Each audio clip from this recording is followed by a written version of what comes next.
You know that feeling. Your smartwatch battery just goes on forever, or your smart speaker just, well, connects. A lot of that quiet magic comes down to something tiny we're diving into today. Hmm. The Bluetooth Low Energy IC. That's integrated circuit. Basically, the little brains inside these things. Welcome to the deep dive. Today, we're digging into a really interesting report from Cognitive Market Research. It's super recent, updated July 2nd, 2025. Our mission to sort of unpack the story of these tiny chips, how they became so essential, in our everyday lives, and what challenges are still out there. These BLE ICs are like the quiet workhorses making this whole connected world happen. Exactly. And BLE, Bluetooth Low Energy, it's basically a flavor of Bluetooth, right? Yeah. But designed specifically for really, really low power consumption. Think of it like Bluetooth, but way more efficient. Perfect for stuff that runs on batteries for ages. It lets devices swap data easily without draining the battery. And it's critical for so many gadgets we use now. And the impact, the growth we're seeing is just massive. The report said the market was, about 815.5 million US dollars in 2024? Makes you think how many of your own devices have these things humming away inside. It really does. But here's the kicker. It's expected to jump to nearly $3.3 billion by 2032.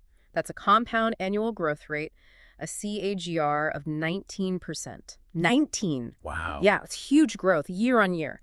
And it's not just more devices. It's driven by the whole Internet of Things explosion, IoT. Plus, Bluetooth tech itself keeps getting better. And there's just huge demand in electronics, industry, healthcare. It's becoming foundational stuff. Okay, with that kind of growth, Mm-hmm. where are these little powerhouses really making waves? Like, what are the coolest applications right now? Well, they're popping up across quite a few industries. First off, wearables, your fitness trackers, smartwatches, those health monitors, they all lean heavily on BLE. They need that real-time data, but they absolutely have to sip power. It's actually transformative for healthcare, like remote patient monitoring. Right. Then you've got the automotive sector, things like infotainment systems, keyless entry, even diagnostic tools. BLE helps set up those, secure, reliable connections.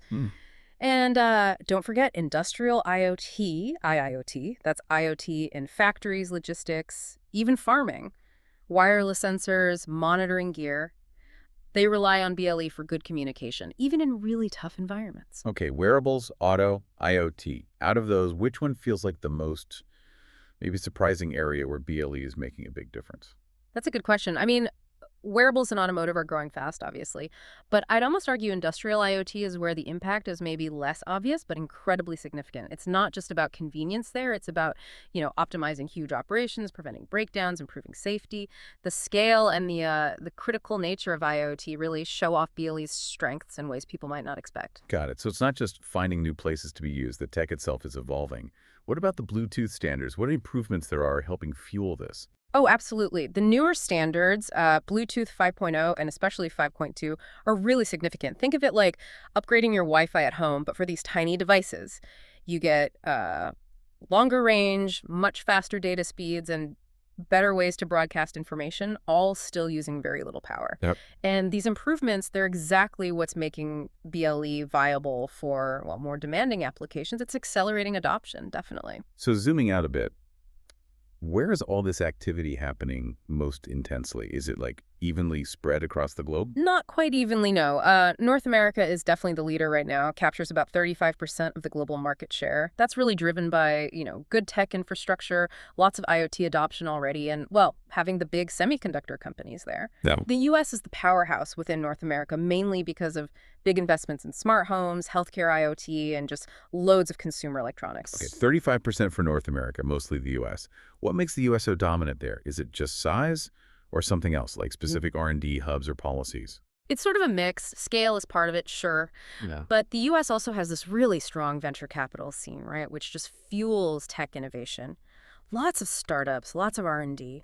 Plus, consumers there really want smart devices. And the healthcare industry is moving fast on remote monitoring. It's fertile ground. But while North America leads now, keep an eye on Asia Pacific. That region is set for the highest growth. We're talking a CAGR over 14%. Wow. Yeah, fueled by innovation in places like China, Japan, South Korea. Plus, government pushes for IoT and just booming smartphone and wearable markets in India, Southeast Asia. Right. Europe's significant too, holding around 25%. They're strong in industrial automation, smart factories, and healthcare tech. Think Germany, UK, France. And who are the big players making these chips? The company's really driving this. It's competitive for sure, but a few big names dominate. Texas Instruments, TI, they have about 15% market share. Then you've got Nordic Semiconductor, around 10%, and Panasonic Corporation with maybe 7%. These guys are investing heavily in R&D, always tweaking performance, power use. And you see a lot of strategic moves, too. Partnerships, mergers, acquisitions to grab more expertise or market reach. So, to get some context, where does BLE fit in the whole wireless world? How does it compare to, say, Wi-Fi? That's a really good comparison, actually, because they often work together. As of 2024, BLE ICs had about 20% of the global wireless chip market. Wi-Fi is much bigger, like 40%, with other types making up the rest, around 30%. Yeah. But here's the interesting part. BLE's share is expected to grow, hitting maybe 25% by 2025. That growth is coming from wearables, smart home, all that IoT stuff. Right. The key difference, and why BLE is gaining, is that superior power efficiency and battery life. Wi-Fi gives you speed and bandwidth, but BLE gives you longevity. Perfect for battery-powered things. Okay, this growth sounds incredible, almost unstoppable. Huh. But there are always challenges, right? What's the biggest hurdle or maybe a vulnerability in this market that might surprise people? Yeah, the biggest one, I'd say, it's security. And maybe what's surprising isn't that security is an issue, but just how tricky it can be with BLE. Because these chips are in so many connected things, the risk of attacks, like people listening in, man-in-the-middle attacks, data breaches, it's a real concern. These chips are built for efficiency, right? Sometimes that means the really heavy-duty security features aren't baked in as strongly as they could be. And this gets really critical in healthcare. You absolutely cannot have unauthorized access to patient data. The consequences are severe. Absolutely. And in industrial IoT, too. Imagine a breach in a factory's control system. It could halt production, cause safety issues. There's also this issue of, well, sometimes a lack of really strong standardized security rules across the board. So manufacturers, they're under pressure to beef up security, but that adds cost and complexity, which, might slow things down, especially in markets that are really price sensitive. It's a definite tension.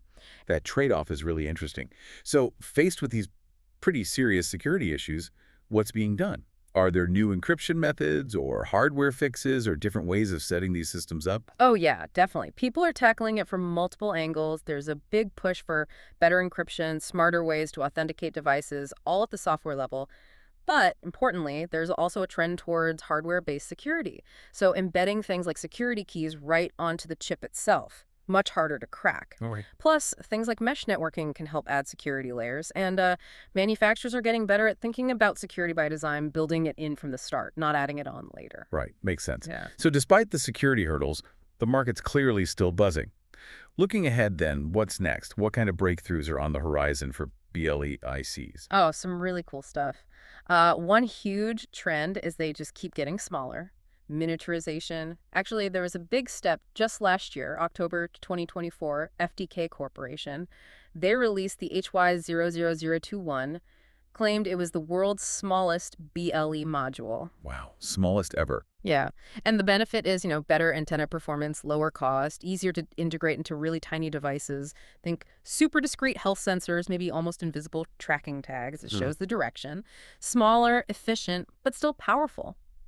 And beyond just size, we'll keep seeing improvements in power use and range. Those newer Bluetooth standards, 5.0, 5.2, and whatever comes next, they promise even better data rates, longer reach, and sipping even less power. And that's crucial for things like, better remote patient monitoring, building out smart cities with sensors everywhere, complex industrial setups. And putting that together, tiny size, super low power, it really feels like we're heading towards devices that just sort of blend into the background, right? No more thinking about charging all the time. Yeah. That's a huge shift. You mentioned AI integration earlier, too. What does AI actually do on a tiny chip like this? Is it managing power better or something else? Yeah, that's a great question.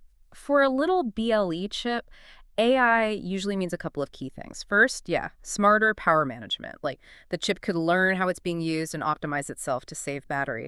Second, it allows for more processing on the device itself. So instead of sending tons of raw sensor data up to the cloud, the chip could use AI to analyze it locally, make quick decisions, or just filter out the noise.